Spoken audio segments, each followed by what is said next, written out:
Hi everybody, this is Alice, Bejeweled Hedgehog. Happy Saturday!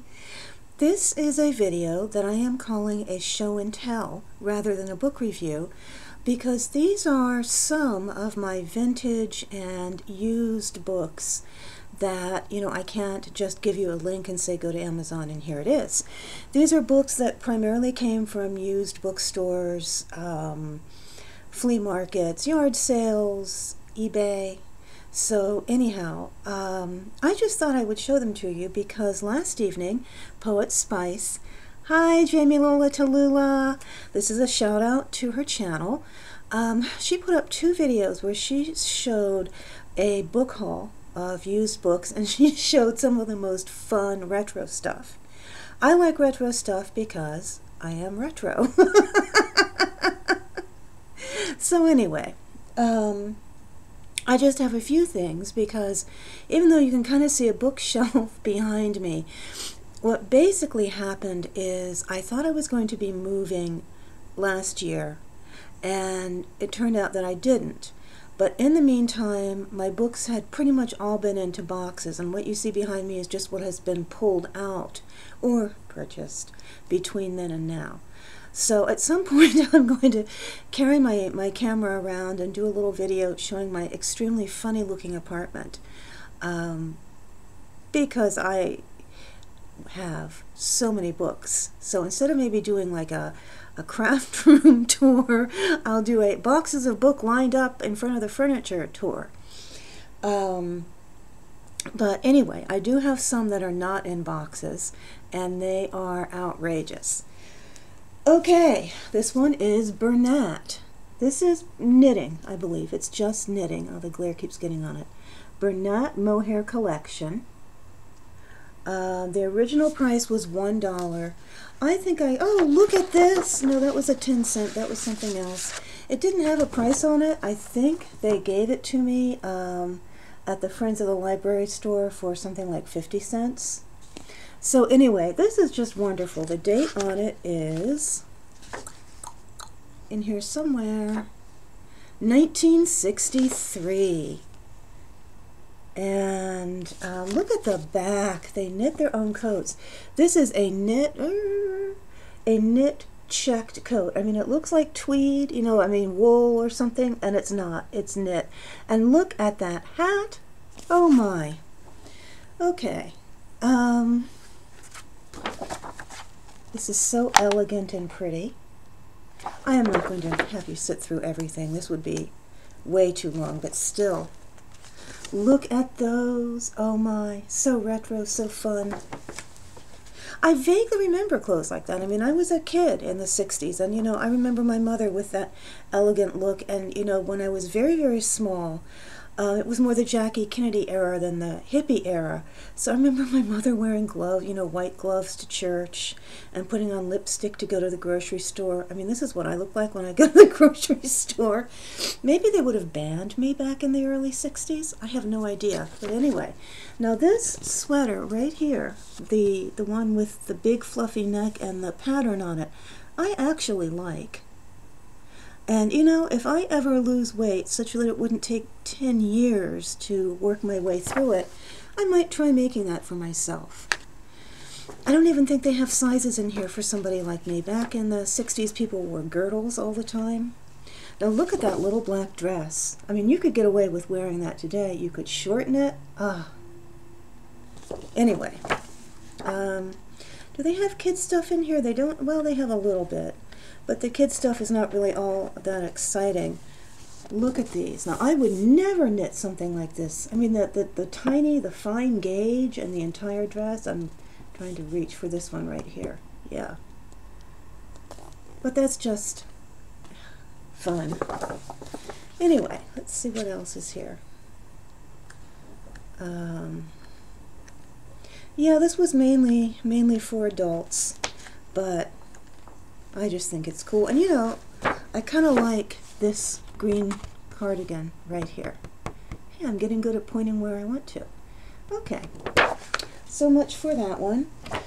This one is precious. Bear brand. I've never even heard of Bear brand. 50 cents, infants to 4 years. And it is baby stuff. And this is from 1956. Don't you love the cover with those adorable little baby heads on it? You know, one of these days I will get the knack of putting things actually in front of the camera. Okay. Let's see if I can find a color picture. I know, but look, even if it's not in color, look at those little diaper covers. Oh my goodness. I think one might be knit and one might be crochet. Little blankets. Look at those cute little sweater sets. Do they have a color page? I think they do have a color page in the middle. But I love this. There it is. I absolutely love, it's my hand in the way, that little hooded sweater with the drawstring waist. That is so cute.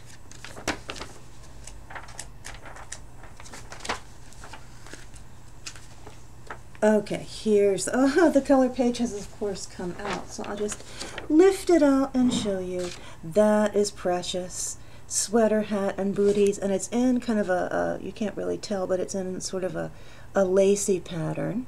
Look at that, the gray and red with the little diaper covers. Oh my, it's just adorable. Okay. Moving on to the next book. This one is called New Wool Book.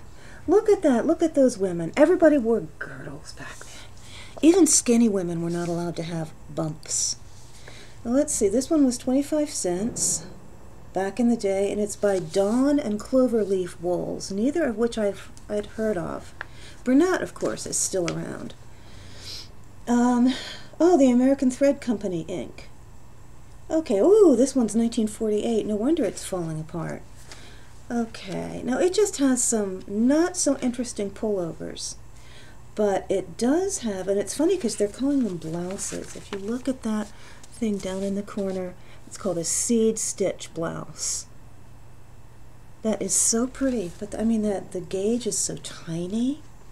It would take me like a lifetime to knit that. They had some outrageous hats in here. Oh my goodness, this is called Afghan Afternoons. And when you look at those women reclining on those Afghans, that shaggy one is outrageous. This one is actually very pretty. You can't get it in focus very well. Where are the hats? They had some really fun hats in here. And of course, I'm on camera. Hats are hiding. Oh, look at this. This is a hairpin lace cape.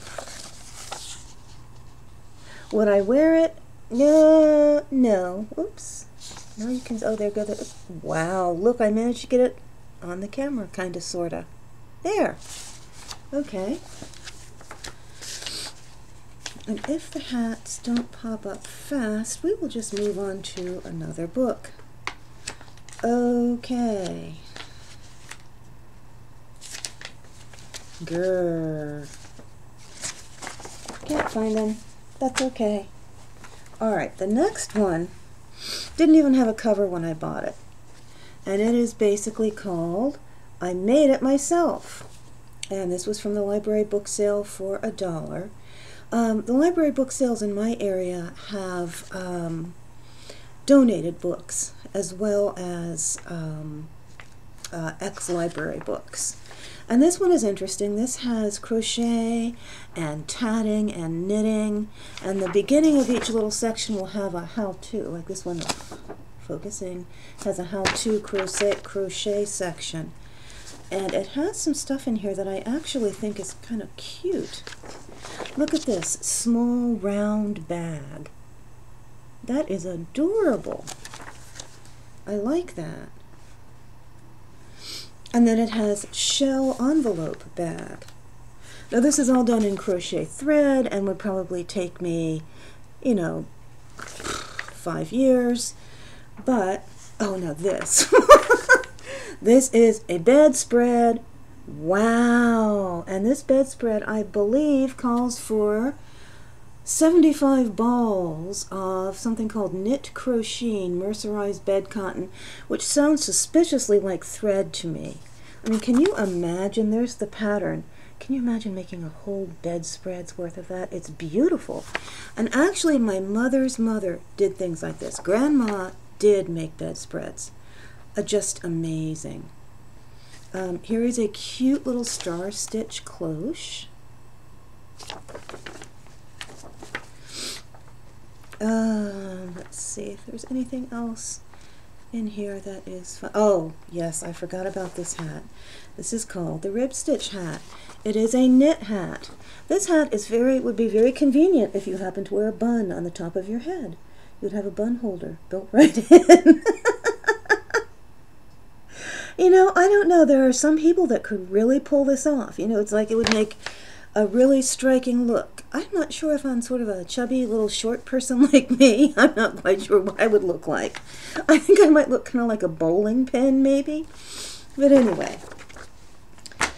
Okay, and this last book, Have You Any Wool? It's not nearly as vintage as the other two, but it's one of the most amazing all-around fiber arts books I've ever seen. I got it for $2 at the library book sale, and the front is a picture of a shepherd knitting, a shepherd doll knitting surrounded by sheep, and the back cover is a picture that's made by knitting and yarn wrapping to make an art object for your wall. And this combines knitting and crocheting, and in a lot of cases you could substitute. If you crochet but don't knit, or vice versa, you could just switch back and forth. For instance, this looks like they're combining embroidery and knitting and crocheting. These look like knitted and crocheted pieces put onto a fabric background to make a little picture. And I absolutely love this. Have You Any Wool? Creative Use of Yarn. It gives you facts and fibers, information about different types of fibers. Has some traditional things in it, like God's eyes. But what I think is really cool, and what one of my favorite parts of this book is, and I am going to definitely do it, is the section on card wrapping with yarn, where you make pictures out of scraps. Tiny, let's get the glare off of that, tiny scraps. Basically, you are just taking it, and I think it kind of shows you down here somewhere. This book is so big I can't see what I'm showing you. But basically, you take either your very short little scraps, and you wrap them around a card, and you can use, like here, some of it is the novelty yarns to give the puffs. And I think after, you apply glue, a little bit of glue, and then you do your wraps. So this is just the coolest way to get rid of those little ends that you always snip off. I have a big bag of them, and what I'd like to do is start sorting them by color, basically, and then just kind of sitting down someday and kind of painting a picture with yarn. Here are some more. And these pictures have added actual knit and crochet pieces to the wrapping. So, and they have such cute stuff. Let's keep going. They have little dolls, and basically you make dolls out of paper cones, and then you crochet or knit clothing and features. Now this is adorable. These are instructions on how to make knitted and crochet mushrooms. And then there are also instructions for a little knitted elf. Oh no, I love this part. This is a crochet cobra. And then over here you can crochet your own cactus garden. So if you are lethal with plants, never fear, you can just crochet them. This is cool. I think this is knitting and not crocheting, but it could just as easily be the other way around. A house. A picture of a house. And they've done a little samplers, and you know, to be the different bricks in the wall. Oh, here are sheep.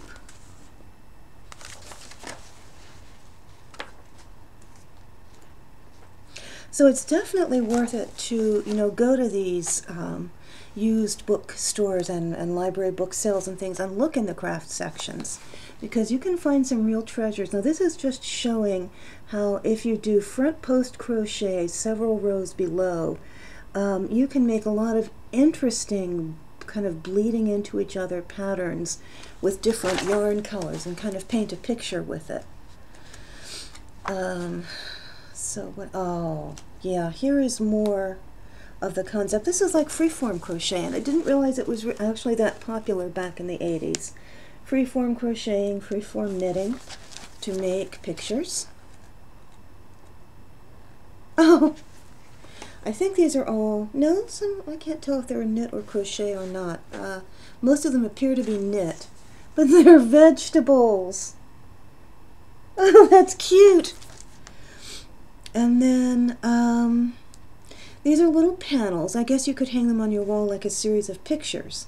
They are house and garden panels, and definitely they're either crochet and maybe some knitting, but it's all combined together. And this first one is just a garden. You can see the vegetable garden there. And the next one has the little house at the top, and then the formal gardens with the greenhouse. And these have different types of gardens with their houses at the top. Ah, got it. Focus. You know, coordination has never been my strong suit, let me tell you. So I love all this stuff. There is a very elaborate knit doll at the end. Except she scares me to death. But I mean, that is an amazing doll. There's just, I mean, the detail, and it would be a lot of fun for somebody who makes dolls. Those eyes, though, those eyes disturb me. I couldn't have that in my house. I would feel it coming after me every night when I went to bed. Okay, everybody. Oh, Lord, almost 20 minutes again. Ugh. Tying my tongue in a knot. Sorry. Anyway, happy Saturday, everybody. Enjoy your weekend, and I'll probably be back before Tuesday. Bye.